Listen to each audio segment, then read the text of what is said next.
사도 바울 일행이요 이제 드로아라고 하는 곳에서 바다를 건너 마게도냐로 들어갔습니다. 그리고 마게도냐에서 이제 빌립보라고 하는 곳으로 가게 됩니다. 그 빌립보라고 하는 곳은 옥타비아누스라고 하는 황제가 브루투스라고 하는 사람과 전쟁을 해서 이긴 장소예요. 그러니까 옥타비아누스 로마 황제 입장에서는 이 장소가 너무 귀하니까 이 빌립보라고 하는 곳을 우리말로 하면 뭐라고 볼까요? 제주도를 뭐 특별 자치시 이렇게 얘기를 하잖아요. 그런 것처럼 특별 도시로 임명을 합니다. 이제부터 이 빌립보라고 하는 도시는 로마하고 똑같은 급으로 인정을 해주겠다라고 하는 뜻이었습니다. 그래서 여기서는요 무슨 거래를 하든지 간에 세금이 없어요. 거기다가 어지간한 죄를 저질러도 너는 빌립보 사람이니까 다 용서해 줄게 라고 하는 정말 특별한 뭐라고 그랬을까요? 특별한 권한? 그렇게 부여가 되어지는 도시가 빌립보라고 하는 도시였었습니다. 그래서 당시 사람들은 빌립보를 로마의 축소판이다 라고 부르기도 했습니다. 자, 함께 읽죠. 거기서 빌립보에 이르니 이는 마게도냐 지방의 첫 성이요 또 로마의 식민지라. 이 성에서 수일을 유하다가 안식일에 우리가 기도할 곳이 있을까 하여 문 밖 강가에 나가. 빌립보에 도착한 사도 바울이 제일 먼저 무슨 일을 했을까? 그렇게 오랫동안 정말 1년이 되도록 1년이 넘어가는 세월 동안 전도하려고 애쓰다가 하나님께서 인도해 주셔서 드디어 여기 빌립보라고 하는 이 자리까지 오게 됐습니다. 그렇다고 한다면 사도 바울이 제일 중요하게 생각하는 뭔가를 하고 싶었을 겁니다. 그게 과연 무엇이었을까? 이렇게 지도를 봐도요 참 고생 많이 했잖아요. 여기 이 자리에 올 때까지 그렇게 힘들어서 왔어요. 그렇다고 한다면 이 사도 바울이 빌립보라고 하는 곳에서 제일 먼저 하고 싶었던 일이 있었을 겁니다. 도시가 워낙 거대하니까 도시관광 하러 이렇게 지금 말로 하면 여행 좀 며칠 하면서 쉬어도 되잖아요. 아니면 그 당시 사람들이요 그 원형극장이라고 하는 게 큰 도시마다 하나씩 다 있어요. 없는 데가 없더라고요. 가보니까 다 있는데 이 사람들이 그 당시에는 식량이 모자라니까 일주일이고 보름이고 사람들이 밥을 굶어야 하는 경우가 많이 있었거든요.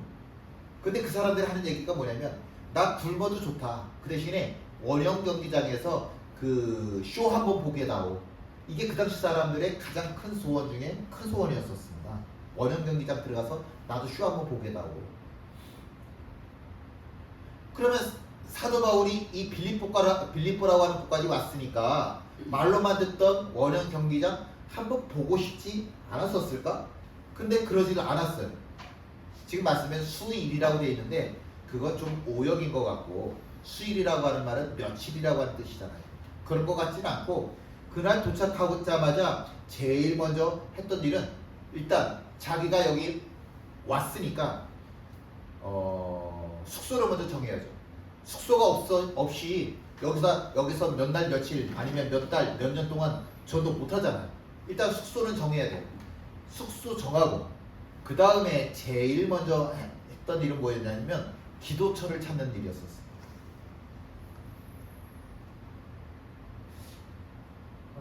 이 기도처를 구한다라고 하는 것, 이 네아폴리라고 하는 그 항구에 도착해서 빌립보까지 14km가 떨어져 있어요. 그러면은 이게 적지 않게 꽤 긴 거리인데 이 거리를 힘써 걸어와서 빌립보가 이제 좀 쉬자. 자 왔으니까 좀 일단 사우나 먼저 한번 해볼까? 그리고 뭔가 쉬려고 하는 게 아니라 자기 짐을 다 풀고 나서 야 우리 짐 풀었으니까 이제 기도처 찾아 나가자. 그렇게 나가는 겁니다. 즐길 거리, 먹거리, 볼거리 정말 투성인데 이런 것들은 아무런 의미가 없어요. 하나님께서 나를 이곳으로 인도해 주셨네. 하나님께서 나를 인도해 주셨는데 아이고 나는 여기에 대해서 아무것도 사전에 아는 예비 지식이 하나도 없네. 그럼 어떻게 해야 될까? 빌립보라고 하는 곳이 워낙 화려한 곳인데 그에 비해서 사도 바울 자기 자신을 포함해서 함께 하고 있는 모든 사람들의 옷차림이며 모든 행색이 초라하기 그지없습니다. 너무 비교돼요. 이런 상황에서 내가 제일 먼저 해야 될 일이 뭘까라고 하는 것을 고민했을 때 사도 바울이 제일 먼저 해야 되겠다라고 고민할 필요 없이 바로 결정을 내리는 게 있었는데 그게 뭐예요? 기도처를 찾는 일이었습니다. 유대인들은요, 일단 성인 남자 10명이 모이면 회당을 만들어요. 교회를 만드는 거예요. 근데 그 지역 안에 성인 남자 10명이 안 되네. 그럼 회당을 만드는 게 아니라 기도처를 만듭니다. 왜 사도 바울이 회당을 가고 기도처를 가냐면은 일단 자기가 제일 먼저 복음을 전할 수 있는 하나님에 대해서 그래도 알고 있는 유대인들에게 제일 먼저 복음을 전하고 싶은 욕심이 드는 거예요. 그러니까 제가 여주에 처음 목회 나갔을 때 정말 제일 하려고 했던 일이 뭐였었냐면 거기가 박씨마을이었어요. 거의 반은 박씨마을이었어요. 그러니까 제 입장에서는 그 박씨 중에 제일 어르신한테 복음을 전하고 싶어서 참 그 어른 많이도 찾아뵀어요. 마찬가지예요. 사도 바울도 굳이 회당을 찾아온 이유가 뭐냐면 유대인들을 통해서 그 지역에 복음이 뻗어나갈 수 있기를 원하는 마음에 유대인들이 모여있는 회당을 찾았는데 회당이 없어요. 그래서 기도처를 찾아가게 된 겁니다. 그곳을 왜 가요? 기도처를 왜 가요? 일단은 내가 제일 먼저 해야 될 일이 뭐예요? 기도로 하는 거예요. 기도해야죠. 그 곳에서 가서 자기가 뭘 하겠어요? 하나님, 여기가 내가 얼마나 애써서 왔는지 아시죠? 나 잘했죠, 하나님? 자랑하고 싶어 하는 것이 아니라 하나님, 이 거대한 빌립보라고 하는 곳에 있어서 나라고 하는 사람이 너무 작고 모자르기 그지없습니다. 저 너무 우둔해요. 하나님, 저를 도와주세요. 나는 할 수 없지만 하나님께서는 나를 통해서 하나님의 일을 이루어 주세요 라고 하는 하나님께 도움을 구하는 그런 기도를 하는 거죠. 나는 연약하지만 하나님은 하나님의 일을 이 연약한 나를 통하여 이루어 주옵소서. 유다 왕 중에 아사라고 하는 왕이 있어요. 이 아사 왕 때 구스, 그러니까 에디오피아에서 그 세라라고 하는 왕이 100만 대군을 이끌고 쳐들어와요. 100만 대군, 어마어마한 숫자 아닙니까? 100만 대군. 어마어마한 숫자로 쳐들어왔을 때 이 유다에는 군사가 58만 명밖에 안 됐어요. 그러니까 1대2의 전쟁이니 유다가 싸워서 이길 만한 그런 여력이 되질 않는 거예요. 게다가 그 구스에는, 에디오피아에는 전차로, 지금의 말로 하면 탱크 같은 전차가 300대나 있어요. 우리나라가 6.25가 처음에 시작되어졌을 때 순식간에 어딥니까? 저 부산까지 밀려갔던 이유가 뭐였냐면 우리나라는 탱크가 없어요. 그 당시 다 뭐라고 생각했냐면 한반도에는 산이 많아서 탱크라고 하는 게 필요가 없다고 그랬었어요. 우습게 알았다고요. 근데 그 탱크라고 하는 것이 북한에서부터 밀고 내려오니까 우리가 막을 새도 없이 쭉쭉쭉 그냥 낙동강까지 밀려갔던 거죠. 똑같아요. 지금 구스라고 하는 나라가 전차 300대로 밀고 내려오면 유다가 감당해낼 방법이 없는 거예요. 그러니까 이 유다왕 아사가 아무리 생각을 해도 이겨낼 자신이 없으니까, 막아낼 자신이 없으니까 어떻게 하냐면 하나님 앞에 기도할 수밖에 없어요. 근데 뭐라고 기도를 하냐? 함께 있습니다. 여호와여, 힘이 강한 자와 약한 자 사이에는 주밖에 도와줄 이가 없사오니 우리 하나님 여호와여, 우리를 도우소서. 우리가 주를 의지하오며 주의 이름을 의탁하옵고 이 많은 무리를 치러 왔나이다. 여호와여, 주는 우리 하나님이시오니 원하건대 사람이 주를 이기지 못하게 하옵소서. 아사왕의 이 절박함이 느껴지십니까? 아사왕이 생각할 때 힘이 강한 자 있고 힘이 약한 자가 있는데 누가 힘이 강하냐? 구스왕, 에디오피아 왕 세라가 힘이 강해요. 누가 약하냐? 내가 약해요.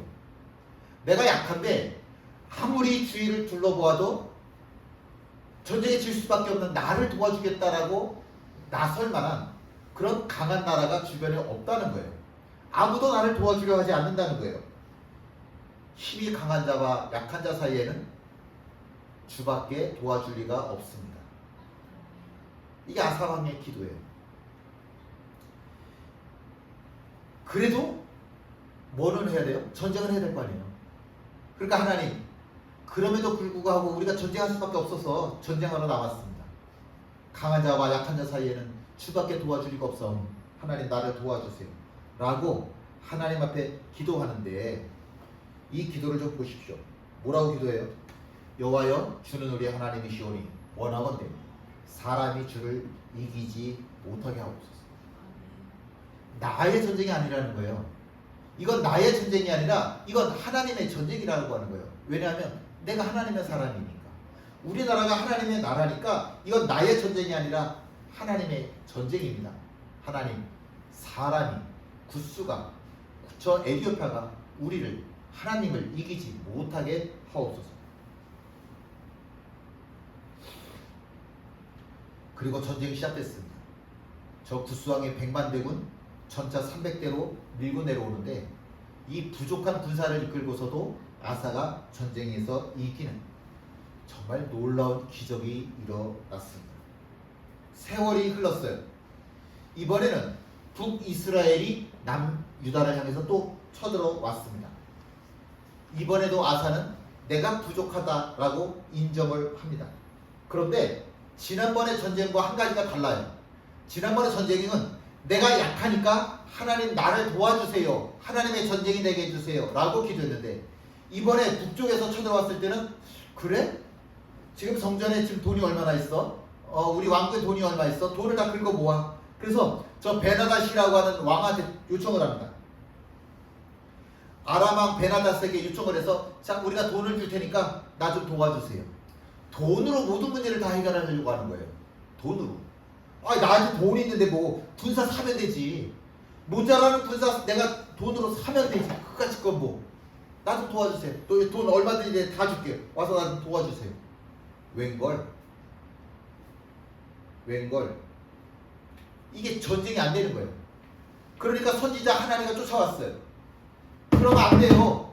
지난번에 당신 연약할 그때에 하나님 의지했잖아요. 이거 하나님의 전쟁인데 왜 돈으로 모든 문제를 해결하려고 하는 거예요? 그랬더니 이 유다왕 아사가 경노해서 아주 화가 나서 야 니까짓 게 뭔데?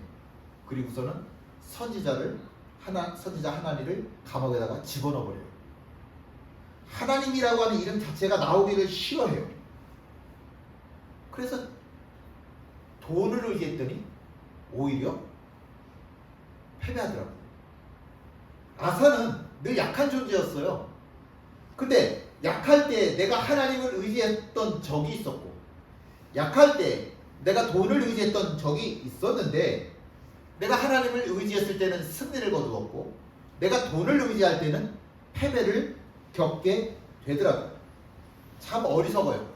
세상의 모든 것을 가진다고 해서 내가 부한 것이 아니라 세상의 모든 것을 가져도 나는 하나님 앞에서 가난한 자이고 나는 부족한 자이고 나는 하나님의 도움을 받아야 할 사람인 겁니다. 세상 모든 것을 가진다 하더라도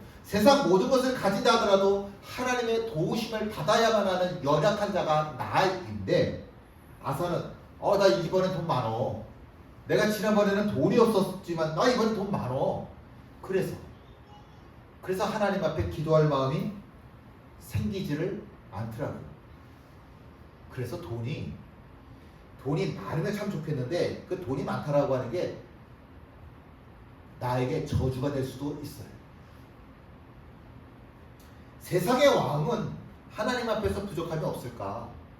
세상에서 가장 큰 재벌들은 하나님 앞에서 강한 존재일까? 아니요.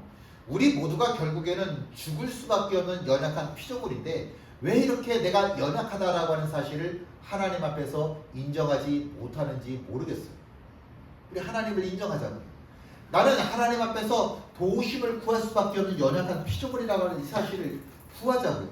너 뭐 그렇게 잘났는데 너 뭐가 그렇게 잘나서 기도 안 하는데? 뭐가 그렇게 잘났어? 너가 아사보다 지위가 높아? 너가 아사보다 부자야? 아니잖아. 그런 아사도 하나님 의지할 때는 도우심을 받았는데 하나님 의지하지 않을 때 그렇게 넘어졌잖아. 근데 우리 자신은 뭐가 그렇게 잘나서 하나님 인정하지도 못하고 하나님의 도우심을 구하지도 못하면서 않으면서 살아가고 있느냐고. 함께 했습니다. 나는 8일 만에 할례를 받고 이스라엘 족속이요 베냐민 지파요 히브리인 중에 히브리인이요 율법으로는 바리새인이요 열심으로는 교회를 박해하고 율법의 의로는 흠이 없는 자라. 그러나 무엇이든지 내게 유익하던 것을 내가 그리스도를 위하여 다 해로 여길 뿐더러 또한 모든 것을 해로 여김은 내 주 그리스도 예수를 아는 지식이 가장 고상하기 때문이라. 내가 그를 위하여 모든 것을 잃어버리고 배설물로 여김은 그리스도를 얻고 그 안에서 발견되려 함이니. 사도 바울이 이스라엘 사람이잖아요. 유대인이잖아요. 그 유대인들이 자랑으로 여기는 모든 좋은 것들을 자기는 다 가진 사람이었어요. 그러니까 얼마나 자랑스러워요. 너 누구 집 사람인데? 오, 너 어느 집 가문인데? 오, 너 어디서 배웠는데? 오, 야, 거기다 넌 바리새인이야? 와, 세상에 어쩜 너는 그렇게 완벽하니? 그러니까 자기가 정말 잘난 줄 알고 살았어요. 자기가 정말 세상 사람들이 바라볼 때 부러워할 수밖에 없는 조건들을 다 가졌으니까 정말 자랑스럽게 살았다고요. 그런데 예수님을 만나고 나니까 자기의 자랑거리가 더 이상 자랑거리가 아니더라고요. 자기가 가지고 있던 그 모든 자랑거리가 오히려 하나님 앞에 갈 때에 디딤돌이 아니라 걸림돌이 되더라고요. 그래서 자기의 자랑거리를 전부 다 뭘로 여겨요? 배설물로 여기게 되더라고요. 이 배설물로 여길 수밖에 없는 이것들을 내가 붙잡고 있는 한 난 절대로 하나님 앞으로 나아갈 수가 없는 존재라고 하는 사실을 아는 거예요. 지혜로운 거예요. 지혜로운 거예요. 바울은요, 자기 자신을 뭐라고 표현을 하냐면 만삭되지 못해서 난 자가. 얼마나 하나님의 은혜가 없으면, 이건 옛날 얘기예요. 지금 얘기가 아니라. 얼마나 하나님의 은혜가 없으면 넌 세상에 만삭되지도 못한 배에서 나오니.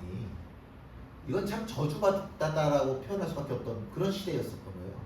근데 자기 자신이 그렇다는 거예요. 난 만삭되지 못한 여인에게서 낳은 자와 똑같아. 난 저주받은 자의 모습으로 태어난 것과 똑같아. 근데 뭐는 잘하냐면 말은 잘해. 그 말 잘하는 걸 가지고 사람들을 소동해서 예수쟁이들을 잡아다가 죽이는 그런 일을 하고 살았다고요. 그런데 깨닫고 보니까 하나님 앞에서 하나님 저처럼 말 못하는 사람이 없어요. 하나님 저처럼 말 못하는 사람이 없어요. 그렇게 얘기를 하더라고요. 그러면서 내가 사도가 된 것은 온전히 하나님의 은혜 때문입니다. 내가 지금 이 자리에 이 모습으로 서 있을 수 있는 것은 오직 하나님의 은혜입니다. 안 그랬으면 나는 정말 죄 가운데 살다가 내가 알고 있는 내가 최고인 줄 알고 그렇게 죄 가운데서 죽었을 텐데 내가 사도로 불림받아서 살 수 있다는 사실, 이건 하나님의 은혜입니다. 마찬가지입니다.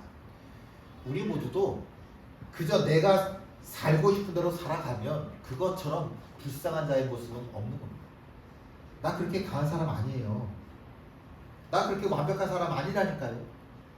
난 하나님의 도우심을 받아야만 하는 사람이라고요. 함께 했습니다. 그러므로 내가 그리스도를 위하여 약한 것들과 능력과 궁핍과 박해와 곤고를 기뻐하노니 이는 내가 약한 그때의 강함이라. 내가 궁핍을 당했어요. 내가 능력을 당했어요. 내가 박해를 당했어요. 내가 곤고를 당했어요. 와, 세상에 나 같은 사람이 이렇게 어려움을 겪고 화가 나는 게 아니라 아, 내가 참 약한 사람이구나. 내가 정말 약한 사람이야. 내가 정말 약한 사람이기 때문에 내가 이렇게 어려운 일을 당하는구나. 좀 약할 그때에 내 자신, 내가 어려움을 당할 때 나 정말 약한 것을 깨닫는다라고 하는 것. 그래서 나는 하나님의 도우심을 받을 수밖에 없는 사람이라고 하는 사실을 깨닫는 것. 이건 복입니다. 바울은 공고를 당할 때마다 무슨 사실을 깨달았냐면 나 참 약한 존재이구나. 나 이렇게 하려고 하는 거 못하게 될 수도 있는 사람이구나. 나는 열심히 산다고 했지만 내가 억울하게 감옥에 갇히기도 하는구나. 난 최선을 다해서 살았지만 내가 굶주림에 처하기도 하는구나. 나 참 약한 사람이구나. 그래서 바울은 뭘 해요? 기도하는 거예요. 그래서 뭐 한다고요? 기도하는 사람이 되는 거예요. 어려움을 당하니까 힘들어 하나님 어디 계셔? 하나님 그리고 하나님을 저주하는 것이 아니라 내가 하나님 붙잡아야 되겠구나. 하나님 더 붙잡아야 되겠구나. 공부 안 해? 내가 하나님 더 붙잡아야 되겠구나. 나 박해받니? 하나님 더 붙잡아야 되겠구나. 나 박해받네? 내가 하나님 더 붙잡아야 되겠구나. 그래서 우리는 세상에서 가장 강한 사도 바울을 보게 되는 겁니다. 바울은 또 이렇게 얘기를 해요. 내가 부득불 자랑할진대 뭘 자랑합니까? 내가 약한 것을 자랑하리라. 나이 먹은 것을 자랑할 수도 있어요. 자랑하면 좋겠습니다. 내가 병든 것 자랑할 수 있으면 좋겠습니다. 내가 내 마음대로 풀리지 않는 이 삶, 억울한 삶 감사하면 좋겠습니다. 왜냐하면 내가 약할 그때에 가장 강하기 때문에. 왜? 나 기도하는 사람이잖아요. 맞죠? 기도하는 사람 맞죠? 제가 언제나 하는 얘기가 있어요. 이소부화 중에 제가 제일 많이 드리는 이야기가 있는데, 하늘을 날고 싶은 개구리 한 마리가 있어요. 맨날 연못에서, 이 좁은 연못에서 왔다 갔다 하는 게 너무 지겨운 거예요. 그래서 친구 독수리한테 부탁을 하죠. 나도 하늘 날아보고 싶어. 야, 내가 입으로 물면 너 죽어. 내가 발로 너를 꽉 잡으면 너 죽어. 근데 너가 어떻게 하늘을 날어? 방법이 있어. 막대기를 내가 입으로 물게. 너가 발로 이거 꽉 잡아. 그러면 나 상처 하나도 안 받고 하늘 날 수 있잖아. 한번 해보자. 그래서 독수리가 나뭇가지를 꽉 잡고 개구리가 나뭇가지 밑에를 꽉 물고 하늘을 나는 겁니다. 그랬더니 모든 개구리들이, 아버지 개구리, 친구 개구리, 나 욕하던 개구리, 그 모든 개구리들이 다 나를 보면서 세상에 우리 친구가, 우리 아들이, 내가 아는 저 개구리가 하늘을 나네. 박수 쳐주는 인생도 있잖아요. 순식간에. 그리고 궁금해서 물어봤어요. 도대체 그런 생각은 누가 해낸 거야? 도대체 저 생각은 누가 해낸 거야? 그러니까 하늘로 올라간 개구리가 입이 근질근질해갖고 한마디 하죠. 나야 나! 내가 생각해냈어. 근데 그 말 하다가 그 말 다 맞히지도 못하고 떨어져서 배 터져, 머리 터져서 죽는 거예요. 하나님 앞에서 자기의 미약함을 한시라도 망각한다고 한다면, 하나님 앞에서 자기 스스로를 기도할 필요가 없는 존재로 생각한다면, 이건 아사가 자기 인생을 돈으로 모든 문제를 해결하려고 하던 그 모습과 똑같은 모습입니다. 바울은 이 사실을 너무 잘 알아요. 그래서 내가 강함이 아니라 나의 약한 것을 자랑하는 인생이 된 겁니다. 그래서 우리한테도 똑같이 이렇게 부탁을 해요. 무슨 부탁을 하냐면, 함께 읽죠. 쉬지 말고 기도하라. 쉬지 말고 기도하라. 사도 바울이 자기 인생 통틀어서 살고 사도로서의 인생을 살고 순교하면서 얻은 결론이 뭔지 아세요? 쉬지 말고 기도하라. 이게 결론이에요. 이거 말고 답이 없더라고요. 답답해 죽겠어. 어떻게, 내가 얼마나 힘든데. 그러면 해줄 수 있는 말이 뭐냐면, 쉬지 말고 기도하라. 왜 내가 쉬지 않고 기도해야 되는데요? 약한 존재잖아. 중단되면 안 되지. 기도해야지. 골리앗을 향해 나아가던 그 다윗의 외침, 순간순간의 모든 내가 살아가는 순간들이 기도가 되어졌던 그 삶들, 하나님께서 축복하지 않은 인생이 없어요. 사도 바울의 인생을 걸고 사도 바울이 우리한테 권면합니다. 뭐라고 권면해요? 쉬지 말고 그렇게 사십시오. 바리새인과 세리가 기도합니다. 바리새인은 너무 자랑스러워요. 내가 이렇게 살아가고 있는 모습이. 하나님, 저 구제 많이 하고요. 하나님, 저 11조 많이 하고요. 하나님, 저 기도 많이 하고요. 너무 자랑거리가 많아요. 하나님 앞에서 이게 머리가 수그러들어서 주여 이렇게 애통이 하는 기도를 할 건덕지가 없어. 이 사람 인생에는. 근데 그 옆에서 보이지 않는 곳에서 흐느끼면서 기도하는 한 사람이 있어요. 세리. 그 사람은 내가 하나님 앞에서 잘한 게 하나도 없네. 그러니까 무슨 기도를 할 수밖에 없냐면 하나님, 저는 임할 자격도 없는 사람이에요. 전 죄 지은 자예요. 저는 하나님 은혜 없이는 살 수가 없는 자예요. 하나님, 저의 죄를 용서해 주세요. 저의 부족함을 채워주세요. 저의 연약함을 돌보아 주세요. 긍휼의 하나님, 저를 만나주세요. 하나님의 자비하심을 구하는 기도밖에 할 게 없어. 하나님의 자비하심을 구할 기도밖에 할 게 없다니까요. 하나님의 자비하심을 구할 기도밖에 할 줄 아는 게 없다고. 할 수 있는 게 없다고. 예수님이 뭐라고 말씀하셔요? 바리새인이 아니라 세리가 하나님 앞에서 의롭다라고 높임을 받고 내려갔다. 성전에서 나갔다. 자기를 낮추는 자는 높아지고 자기를 높이는 자는 낮아진다. 기도는 하나님 앞에서 내 뜻이 이루어달라고, 내 뜻을 이루겠다라고 하는 게 그게 기도가 아니죠. 나 정말 부족하지만 하나님, 부족하지만 나 기도하는 사람으로 하나님 앞에 서 있으니까 이 부족한 나를 통해서 하나님의 일을 이루어 주시옵소서. 그게 기도지. 라이놀드 리버라고 하는 사람이 기도문을 썼는데 그 중에 한 내용이 이렇게 되어 있습니다. 함께 읽죠. 저에게 변화시킬 수 없는 것들을 받아들일 수 있는 의연함을 주시고, 변화시킬 수 있는 것들을 변화시키는 용기를 주시고, 변화시킬 수 있는 것과 없는 것을 구별하는 지혜를 주옵소서. 쓸데없는 것으로 애쓰지 말자고요. 괜히 스트레스만 받아요. 저처럼 심장수술 2번 합니다. 하지 마세요. 안 되는 거 가지고 자꾸 하지 말자고. 안 되는 거 가지고, 내 뜻인 걸 가지고, 내 욕심 가지고 자꾸 기도하지 말자고. 그러면 기도의 문이 닫혀요.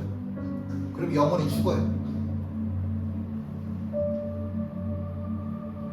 기도의 시작은 내가 죄인임을 고백하는 데서부터 시작하는 겁니다. 하나님, 나에게는 능력이 부족합니다 라고 하는 것부터 기도가 시작되어지는 겁니다. 나에게는 하나님이 필요합니다. 나에게는 하나님의 은혜가 필요합니다. 나에게는 하나님이 꼭 필요한 존재입니다 라고 기도하는 것이 기도의 시작입니다. 정말로 하나님께서 원하신 것이라고 한다면 우리가 기도할 때에 하나님께서 우리 마음을 감동시키실 겁니다. 어떻게든 이 사람을 통해서든 저 사람을 통해서든 말씀을 통해서든 무엇을 통해서든지 내가 기도하는 것이 하나님의 뜻임을 하나님께서 가르쳐 주실 겁니다. 그러면 포기하지 마세요. 그러면 포기하지 마십시오. 난 뭐예요? 기도의 사람이에요. 기도의 사람이에요. 나는요, 어떤 사람이에요? 기도할 수 있는 사람이에요. 나는요, 기도해야만 하는 사람이에요. 사도 바울이 가서 기도처를 찾다가 간 그곳, 지금도 여기일 수밖에 없어 라고 하는 곳이 하나 있어요. 그 빌립보에 가면 이렇게 시내가 하나 있는데 여기일 수밖에 없어. 그런 장소가 하나가 있어요. 그 자리가 어떤 자리냐? 유럽의 첫 번째 교회, 빌립보 교회가 세워진 자리가 되는 겁니다. 어디가? 내가 기도했던 자리. 어디에서 기적이 일어나요? 집사님이 기도한 자리에서 기적이 일어나요. 내가 아무것도 하지 않은 자리가 아니라 집사님, 내가 기도한 자리에서 기적이 시작되는 거라. 하나님의 일이 시작되어지는 거라. 하나님의 일을 보고 싶으면 기도